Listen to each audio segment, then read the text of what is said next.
ये बात उन दिनों की है जब बुद्ध मरवन में अपना समय व्यतीत कर रहे थे। इस समय तक बुद्ध की प्रसिद्धि दूर दूर तक फैल चुकी थी। बहुत दूर दूर से लोग अपनी चिंताओं और परेशानियों का समाधान खोजने उनके पास आते थे। ऐसे ही एक दिन जब बुद्ध मरवन में अपने शिष्यों को प्रवचन दे रहे थे तो एक अधेड़ उम्र का व्यक्ति अपने 20 वर्ष के पुत्र को अपने साथ लिए बुद्ध की तरफ चला आ रहा था। जब वे प्रवचन स्थल के पास पहुंच गए तो एक नज़र बुद्ध ने उन पर डाली और इशारे से बैठने के लिए कहा। जब प्रवचन समाप्त हो गया और सभी लोग वहां से चले गए तो बुद्ध ने उस व्यक्ति को अपने पास बुलाया और बैठने के लिए कहा। वहां चारों तरफ हरियाली छाई हुई थी। मौसम बहुत सुहाना था और तरह तरह के पक्षियों की आवाजें गूंज रही थी। ऐसा नज़ारा देखकर उस व्यक्ति को अंदर से असीम शांति महसूस हो रही थी। इसके बाद बुद्ध ने उस व्यक्ति से आने का कारण पूछा।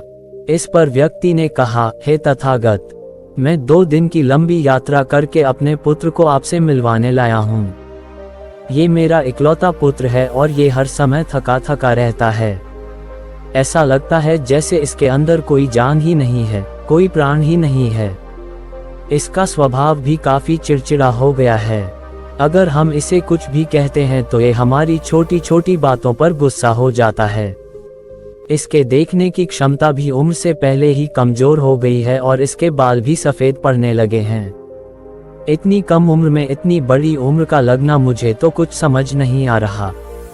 इसके साथ हो क्या रहा है तथागत? मैं अपने पुत्र के स्वास्थ्य को लेकर बहुत चिंतित हूँ।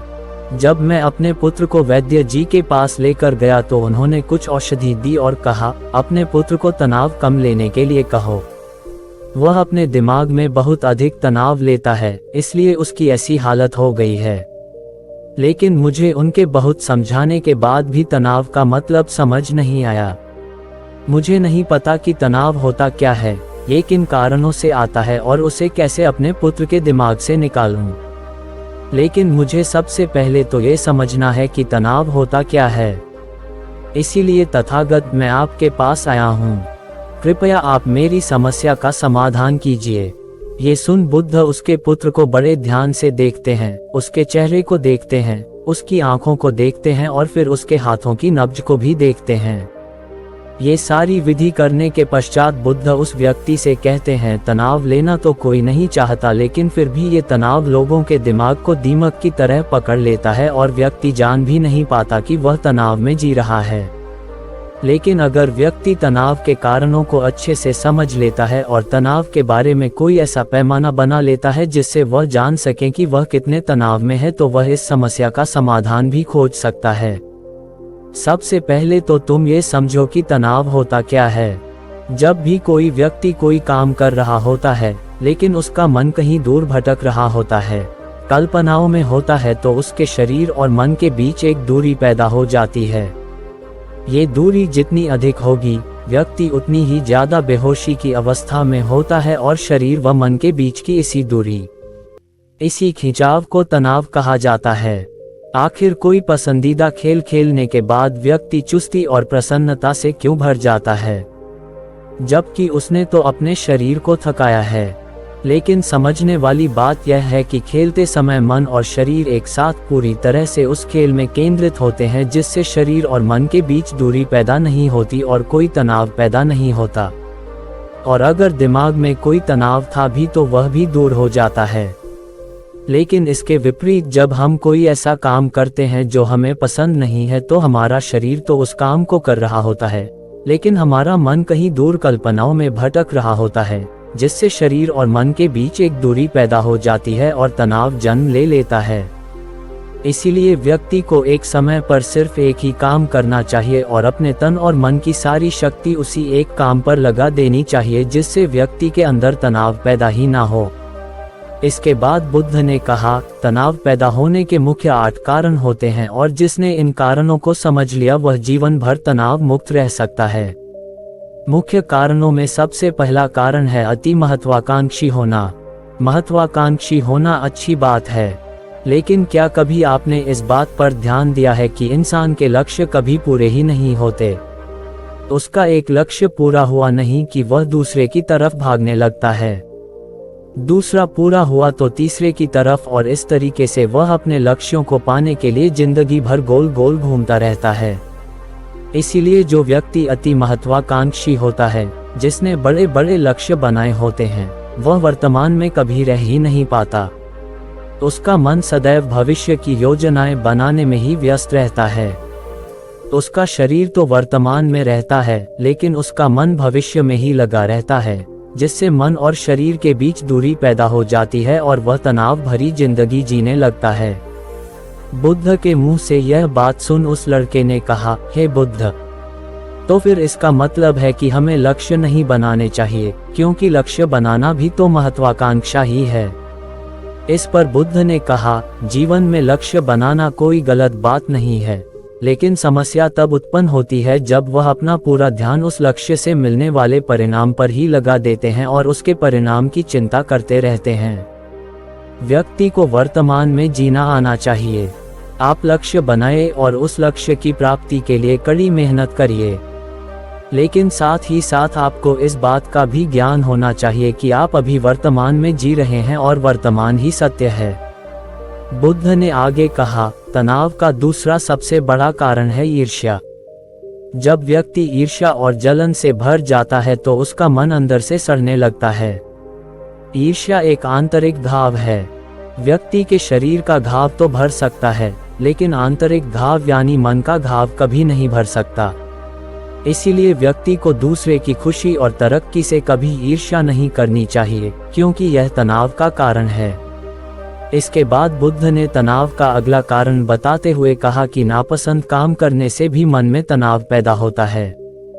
जो काम करना हमें पसंद ही नहीं है, जिस काम में हमारी रुचि ही नहीं है, उस काम में हमारा मन लग ही नहीं पाएगा। हमारा शरीर तो वहीं बैठा रहेगा, लेकिन हमारा मन कल्पनाओं की उड़ान भरेगा, जिससे शरीर और मन के बीच दूरी पैदा हो जाती है और व्यक्ति तनावग्रस्त हो जाता है। इसीलिए इंसान को हमेशा अपनी रुचि के अनुसार ही कार्य करना चाहिए। अगर व्यक्ति ने ये पता कर लिया कि उसे कौन सा काम करना पसंद है और वह उसी काम को अपने जीवन का लक्ष्य बना लेता है, तो फिर वह काम उसके लिए काम नहीं बल्कि खेल बन जाता है। फिर बुद्ध ने कहा, तनाव का चौथा कारण होता है किसी दूसरे से अपेक्षाएं रखना। बुद्ध ने उस व्यक्ति की ओर इशारा करते हुए कहा, एक पिता होने के नाते तुम्हारी अपने पुत्र से बहुत सी अपेक्षाएं होंगी कि तुम्हारा पुत्र एक बहुत ही कामयाब इंसान बने, तुम्हारा नाम रोशन करे, जैसा तुम चाहते हो उस तरह का जीवन जिए, तुम्हारी हर बात माने। लेकिन क्या आज तक कभी किसी की सारी अपेक्षाएं पूरी हुई हैं? जब भी कोई व्यक्ति किसी दूसरे से कोई अपेक्षा रखने लगता है तो वह अनजाने में अपने लिए तनाव पैदा करने लगता है। जरा सोचो कि अगर तुम्हारा बेटा तुम्हारे अनुसार काम नहीं कर रहा और वह नहीं बन पा रहा जो तुम उसे बनाना चाहते हो, तो निश्चित रूप से तुम्हारे दिमाग को तनाव पकड़ लेगा। तुम तनाव से भरा जीवन जीना शुरू कर दोगे और इस तनाव के बस में आकर तुम ऐसा व्यवहार करोगे, ऐसी बातें करोगे कि तुम्हारा अपने पुत्र के साथ संबंध और भी खराब होता चला जाएगा। इसीलिए व्यक्ति को जितना हो सके उतनी कम अपेक्षाएं दूसरों से रखनी चाहिए, और अगर पूरी तरह से तनाव मुक्त रहना है तो दूसरों से अपेक्षा रखना ही बंद कर दो। इसके बाद बुद्ध ने कहा कि शारीरिक कष्ट भी इंसान के तनाव का एक कारण होता है। जब व्यक्ति किसी शारीरिक पीड़ा से गुजर रहा होता है तो उसका पूरा ध्यान बस अपने उस शारीरिक दर्द पर होता है और वह पूरे दिन बस उसी के बारे में सोचता रहता है, जिससे उसका मन दुख के विचारों से भर जाता है और ऐसी स्थिति में व्यक्ति तनावग्रस्त रहने लगता है। ये सुन उस व्यक्ति ने कहा कि हे बुद्ध, शारीरिक दुख तो किसी भी व्यक्ति को हो सकता है, तो फिर क्या व्यक्ति जीवन भर तनाव में ही जिएगा? इसका जवाब देते हुए बुद्ध ने कहा कि इंसान को ये बात समझनी चाहिए कि हमारा जीवन दुखों का आधार है। जैसे जैसे हमारा जीवन आगे बढ़ता है, इसमें दुख आते हैं, बीमारियां आती हैं और फिर अंत में मृत्यु भी आती है। तो बीमारियां इंसान के जीवन का अभिन्न अंग है, कोई इनसे बच नहीं सकता। बस किसी के जीवन में ये समय से पहले आ जाती है तो किसी के बाद में पर आती सबको है। जब इंसान का मन इस बात को अच्छे से समझ लेगा तो फिर वह अपनी बीमारी के बारे में सोच कर ज्यादा तनाव नहीं लेगा, क्योंकि यह हमारे जीवन का अभिन्न हिस्सा है और इसके लिए व्यक्ति को शारीरिक रूप से भी अभ्यास करते रहना चाहिए। अपने जीवन में व्यायाम और स्वस्थ जीवन शैली को भी जगह देनी चाहिए ताकि उसका शरीर लंबे समय तक निरोगी रहकर सही से काम कर सके। तनाव का अगला कारण होता है अपनी योजनाओं को समझने के लिए समय न देना।